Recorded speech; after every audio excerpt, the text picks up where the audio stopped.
السلام علیکم۔ امید ہے آپ سب خیر و عافیت سے ہوں گے۔ آپ سب کو میری طرف سے جمعہ مبارک۔ تو آئیے آج کی آیتیں شروع کرتے ہیں۔ بسم اللہ الرحمن الرحیم۔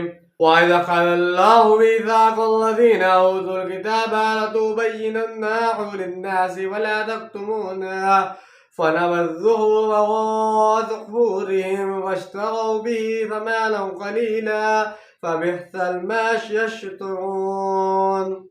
شروع اللہ کے نام سے جو بڑا مہربان نہایت رحم کرنے والا ہے۔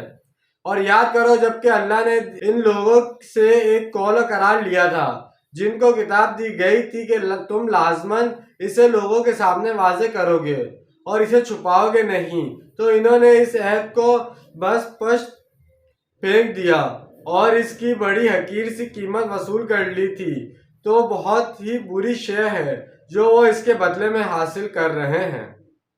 لا تحسبن الذین يفرحون بما أتوا ويحبون أن يحمدوا بما لم يفعلوا فلا تحسبنهم بمفازة من العذاب ولهم عذاب عليم۔ اب ان کے بارے میں خیال نہ کریں جو اپنے کیے پر خوش ہوتے ہیں اور اس سے بھی بڑھ کر چاہتے ہیں کہ ان کی تعریف کی جائے ایسے کاموں پر جو انہوں نے کیے ہی نہیں، اور ان کے لیے دردناک عذاب ہے۔ اگر کچھ نیکی کر لیتے ہیں، کسی کو کچھ دے دیتے ہیں تو اس پر بہت اتراتے ہیں، اکڑتے ہیں کہ ہم نے یہ کچھ کر لیا ہے۔ آج کل اس کی سب سے بڑی مثال سپاس نامے ہیں جو تقریبات میں مدعو شخصیات کو پیش کیے جاتے ہیں۔ ان سپاس ناموں میں ان حضرات کے ایسے کارہائے نمایاں بیان کیے جاتے ہیں جو ان کی پشتوں میں سے بھی کسی نے نہ کیے ہوں گے۔ اس طرح ان کی خوشامد اور چاپلوسی کی جاتی ہے اور وہ اسے پسند کرتے ہیں، تو ان کے بارے میں یہ خیال نہ کریں کہ وہ عذاب سے بچ جائیں گے۔ وَلِلَّهِ مُلْكُ السَّمَاوَاتِ وَالْأَرْضِ وَاللَّهُ عَلَىٰ كُلِّ شَيْءٍ قَدِيرٌ۔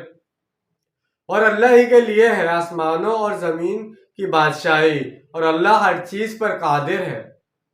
إِنَّ فِي خَلْقِ السَّمَاوَاتِ وَالْأَرْضِ وَاخْتِلَافِ اللَّيْلِ وَالنَّهَارِ لَآيَاتٍ لِأُولِي الْأَلْبَابِ۔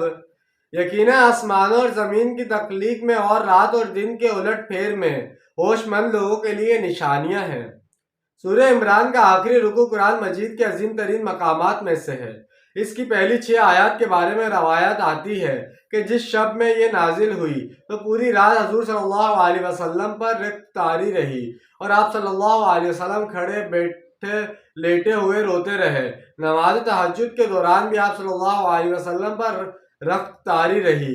پھر آپ صلی اللہ علیہ وسلم نے بہت طویل سجدہ کیا، اس میں بھی گریہ طاری رہا اور سجدہ گاہ آنسوؤں سے تر ہو گئی۔ پھر آپ صلی اللہ علیہ وسلم کچھ دیر لیٹے رہے، لیکن وہ کیفیت برقرار رہی یہاں تک کہ صبح صادق ہو گئی۔ حضرت بلال رضی اللہ عنہ جب فجر کی نماز کی اطلاع دینے کے لیے حاضر ہوئے اور آپ صلی اللہ علیہ وسلم کو اس کیفیت میں دیکھا تو وجہ دریافت کی۔ آپ صلی اللہ علیہ وسلم نے فرمایا، اے بلال، میں کیوں نہ رہوں کہ آج کی شب میرے رب نے مجھ پر یہ آیت نازل فرمائی ہے۔ پھر آپ صلی اللہ علیہ وسلم نے ان آیات کی تلاوت فرمائی۔ اس روایت کو امام رازی نے تفسیر کبیر میں بیان کیا ہے، یعنی وہ گرہ اور وقت شکر کے جذبے کی تحت ہے۔ ان لوگوں کے لیے نشانیاں ہیں جو عقل سے کام لیتے ہیں۔ یہاں ان لوگوں کو اولو الالباب نام دیا گیا ہے۔ یہ ہدایت کا پہلا قدم ہے کہ کائنات کو دیکھو، مظاہر فطرت کا مشاہدہ کرو، کھول آنکھ، زمین دیکھ، فلک دیکھ، فضا دیکھ، مشرق سے ابھرتے ہوئے سورج کو ذرا دیکھ۔ یہ سب آیت العالیہ ہیں، ان کو دیکھو اور اللہ کو پہچانو۔ اگلا قدم یہ ہے کہ جب اللہ کو پہچان لیا تو اب اسے یاد رکھو۔ تو جیسے کہ آج ہم نے چند آیت کا ترجمہ اور تفصیل بیان کی ہے۔ امید ہے آج کی ویڈیو آپ کو پسند آئی ہوگی اور سمجھ میں آئی ہوگی۔ ملتے ہیں اگلی ویڈیو میں۔ اپنا ڈھیر سارا خیال رکھیے گا اور اپنوں سے زیادہ دوسروں کا خیال رکھیے گا۔ جب تک کے لیے اللہ حافظ، فی امان اللہ۔